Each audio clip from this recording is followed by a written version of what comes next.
Okay guys, welcome back to the channel. So very exciting morning for us. We've seen it, we've read about it, we just haven't hit it. Today we're gonna hit it.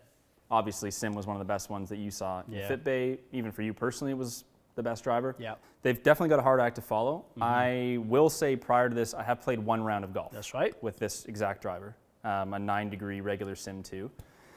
My impression of it without knowing too much was that it was a little bit more stable in my experience than the last year's Sim at the same loft. Which is kind of a little bit of a flipped reverse way of doing it. So you got to hit it before you knew anything about it. Correct. Normally we read about it, like we say, we read, we see, we build some expectation, we have an idea of what's about to happen. You had the complete opposite. You got to take it to the course and then start to just see it unfold in front of your eyes. Definitely. I mean, it was like 6 degrees outside. The guys were nice enough to take me out. It was probably the last round of the year. Yep. And so it was a lot of fun. Hit some really good drives with it. Wouldn't say I was exactly like testing properly and keeping an eye on my swing numbers and stuff. So today will be very eye-opening. Yep. But based on that initial impression, I think I would be looking for this to be a more stable version of last year's versus anything else. I mean, I think last year's was as fast as you needed it to be. Yeah. Just maybe high in the face for someone like me was a little bit low in ball speed and a little bit low spin. Yep. Hopefully that's been kind of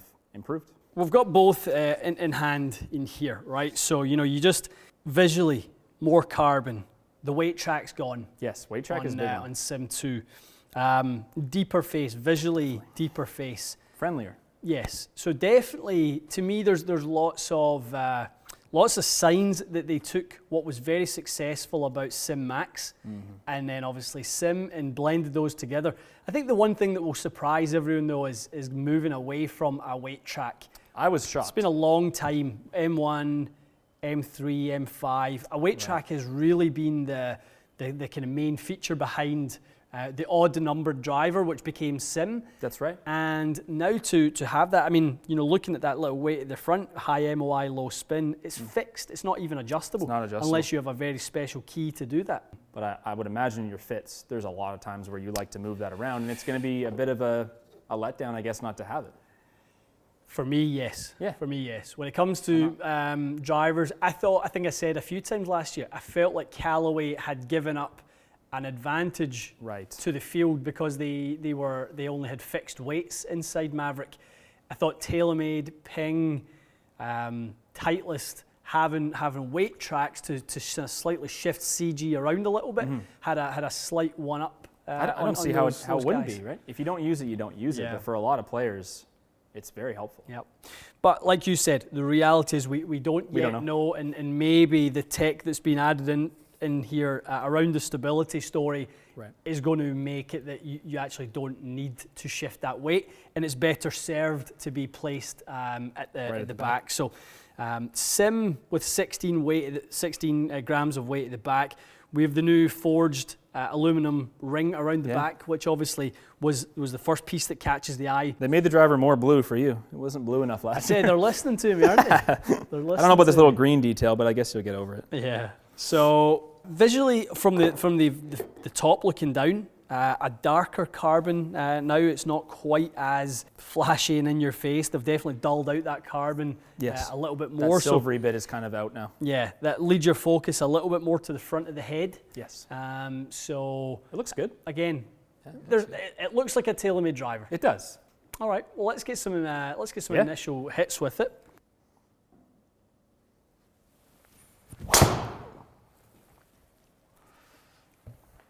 Well, it's okay. The first blow struck with the new driver handsome is a success.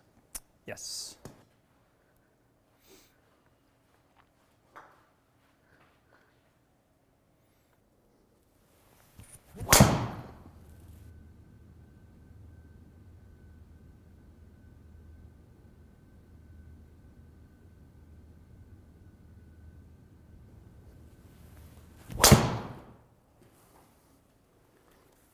That's middle, I think.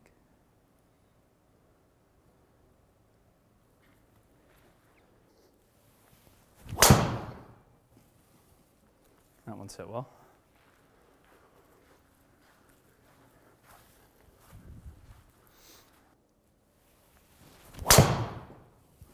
That's good too. If I strike it high in the face, the numbers are, or not high, higher in the face. Yep. Seemed like the numbers are basically perfect. And then low was good, it just was a little spinny, which you'd expect.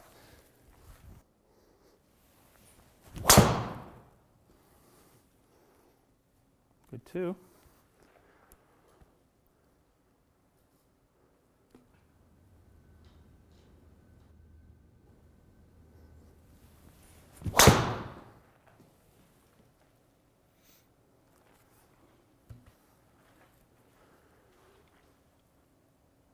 I mean, it didn't feel very good, but sounded like a high centered one. It just feels so bad high in the head, I guess, but. Oh boy.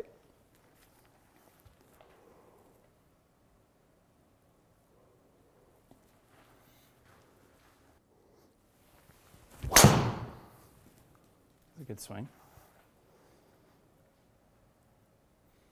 Definitely flat though, isn't it? Like Very that's flat. probably no more than 2,000 on the spin there. With a good strike, not even. 1877 wow. On a really nice strike. Yeah. That's more of a playable one. That looks more like the new SIM2 flight there. Probably 2,300 in the spin. So as we compare last year's Sim to this year's SIM2, launch is similar, so it's a very, very different profile. Very different profile. Same loft in the head. This year we're seeing just a touch more ball speed out of that little sample size. I think that has a lot to do with, again, CG location. You know, high in the head, those high strikes really were punished quite badly on ball speed. So yeah, definitely changes, guys. Definitely changes from last year. What will be cool now is to throw on max. Yeah, let's see what the max does. And see what that does and how that kind of sits next to Sim2. That felt good.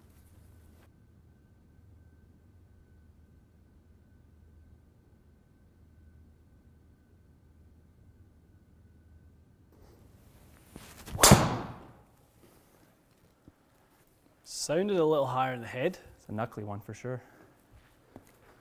Not bad.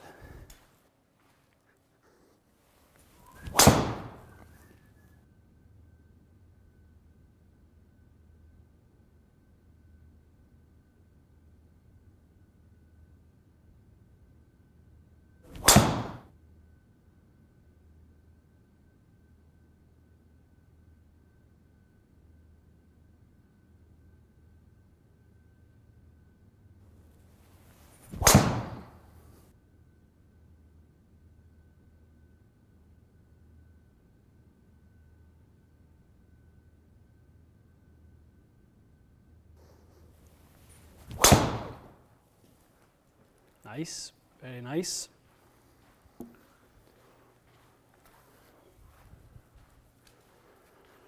So pretty interesting test. Kind of right as we thought, and we almost, to be honest, called it that. Yeah. The weight moving a little bit more into the heel may actually bring the flight down a touch. Okay. Of course, because it's rotating on closed the Max more. 2. So what we saw from the strike point was very, very similar. Yeah. Yet the launch angle came out a little bit flatter. Pretty interesting stuff. It is pretty interesting.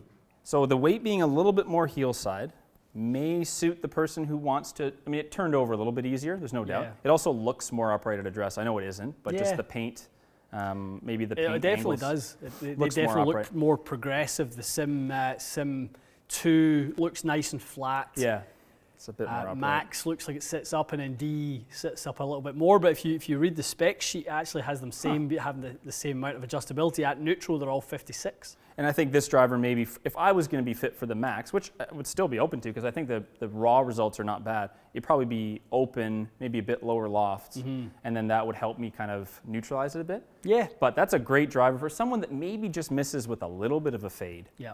I'm not going to call this draw bias, but I think it's draw friendly in the right setup. So we're seeing a subtle adjustment. We're not probably seeing jaw-dropping ball speeds. We're not talking about things we've never seen before. We're talking about a refinement on a previously very good model. Yes. Some people will benefit from what they've added. Others may actually not benefit as much from the weight. Depending on where your strike point and stuff is. Yeah. It will all be about going to get fitted and seeing where you fall into the mix. I agree. I think for someone like me, if I had have come for my demo of SIM2, I would leave thinking that it's a better fit for me than last year's Sim. Yeah.